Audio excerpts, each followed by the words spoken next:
আবার চলে এসেছি একটা নতুন রেসিপি নিয়ে। অনেক দিন পর এসেছি, কিন্তু আজকে চিতল মাছের কালিয়া বানানোর খুব ইচ্ছে হলো, কিন্তু একটু ডিফারেন্ট ইনগ্রেডিয়েন্টস তো থাকবেই। তো আমি চিতল মাছগুলো ভেজে নিয়েছি, এরপর দেখাবো আপনাদের যে আমি কি করছি। হাফ টমাটার নিয়ে নিয়েছি, এই টমেটোটাকে আমি এখন মিক্সিতে ব্লেন্ড করে নেব, আর কি কি করব সেটা তোমাদের দেখাচ্ছি। হাফ টমেটো আমি মিক্সিতে গ্রাইন্ড করে নিয়েছি, এবং এখানে নিয়েছি 3 কোয়া রসুন এবং একটা পেঁয়াজ, মিডিয়াম সাইজের পেঁয়াজ, এবং এটাকেও আমি ব্লেন্ড করে নেব। এবার পালা কাজু বাদামে। আমি এখানে 6 থেকে 8টা কাজু বাদাম নিয়ে নিয়েছি, এবং এটাতে মিক্স করব 2 চামচ দই। আমি 2 চামচ দই অ্যাড করে দেব। এই যে এটা ব্লেন্ড হয়ে গেছে। এটা দইটাকেও ব্লেন্ড করে নেওয়ার অ্যাকচুয়াল রিজন হচ্ছে যে দইটা খুব সুন্দরভাবে মিশে যায়, এবং সেটা মাছে দিলে খুব সুন্দর একটা গ্রেভি আসে। আচ্ছা, এবার আমি কড়াই বসিয়ে দিচ্ছি এবং তোমাদের দেখাচ্ছি কী কী ফোড়ন দিলাম।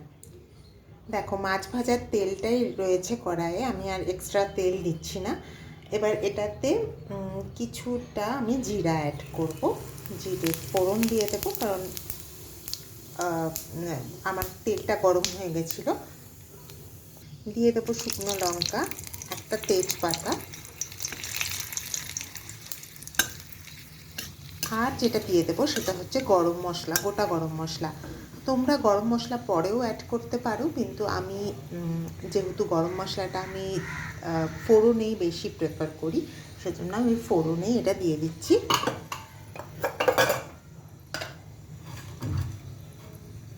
দিয়ে দেবো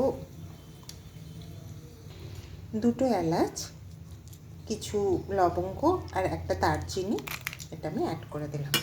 এবার এটা একটু মশলাটা আমি হালকা একটু হতে দেবো। তারপর আমি অ্যাড করে দেবো পেঁয়াজ আর রসুন বাটাটা, কারণ এটা একটু আমাকে কষাতে হবে।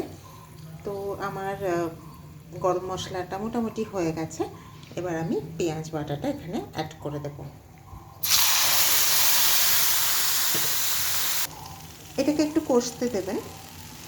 তার মাঝে আমি এটাতে হলুদ অ্যাড করব এবং লবণ অ্যাড করব।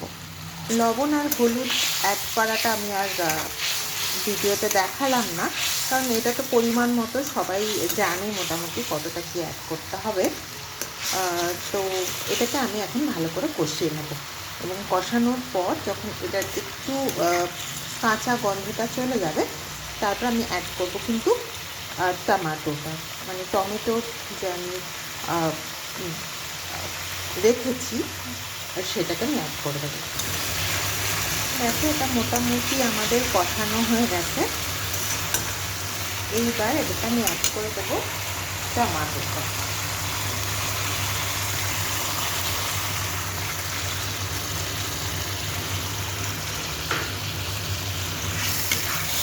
টমেটোটাও একদমই কম্পালসারি নয়, তোমাদের যদি একটু থিক গ্রেভির দরকার হয় তাহলে ইউজ করো। আদারওয়াইজ কেউ যদি টমেটো না খাও তাহলে এটা স্কিপ করে দিতে পারো। এটা এমনিতেও অনেকটাই ভালো হবে খেতে, তো এটা স্কিপ করে দিতে পারো। আচ্ছা, এই পর্যায়ে আমরা অ্যাড করব আমাদের শুকনো যেটা গুঁড়ো মশলা, সেটা। তো আমরা কী কী দিয়ে দেবো?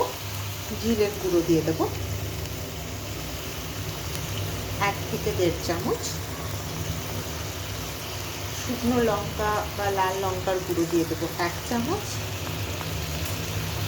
আর রাইট নাও আমার কাছে ধনে গুঁড়ো নেই, তো ধনে গুঁড়ো তোমরা যদি থাকে তাহলে সেটাও অ্যাড করে দিতে পারো,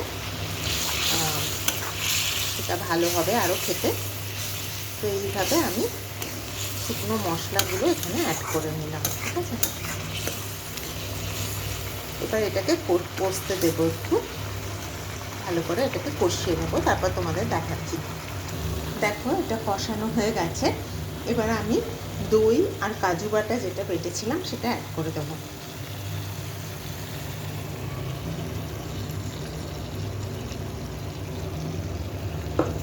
আচ্ছা, এইটাকে এবার ভালো করে মিশিয়ে দেবো, এবং তেল যতক্ষণ না আলাদা হচ্ছে ততক্ষণ এটাকে কষাতে থাকবো এবং তোমাদের দেখাচ্ছি কীরকমভাবে এটা হচ্ছে। দেখো তেল বেরোতে কিন্তু শুরু হয়ে গেছে পাশ দিয়ে। আরেকটু আমি এটাকে কষাতে চাইছি যাতে তেলটা আরেকটু বেরোয়, যদিও আমরা খুবই কম তেল ইউজ করেছি, তো তাও যেহেতু আমরা দই দিয়েছি, কাজু বাটা দিয়েছি, তো একটু তেল কিন্তু এটা থেকে বেরোবে আর তাতেই কিন্তু এটার টেস্টটা আরও বাড়বে। তো এটা মোটামুটি হয়ে গেছে। আমি এখন মাছগুলো এতে অ্যাড করে দেবো এবং দেখাচ্ছি তোমাদের কীরকম হলো।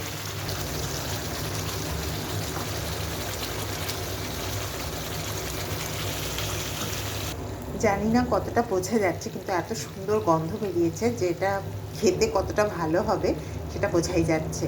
তোমরা বাড়িতে এটা অবশ্যই ট্রাই করো আর আমাকে বলো যে রেসিপিটা কতটা ভালো। কিন্তু এটাতে কিন্তু সিক্রেট ইনগ্রেডিয়েন্টসগুলো এখনও বাকি, তো সেটার জন্য স্টে টিউনড।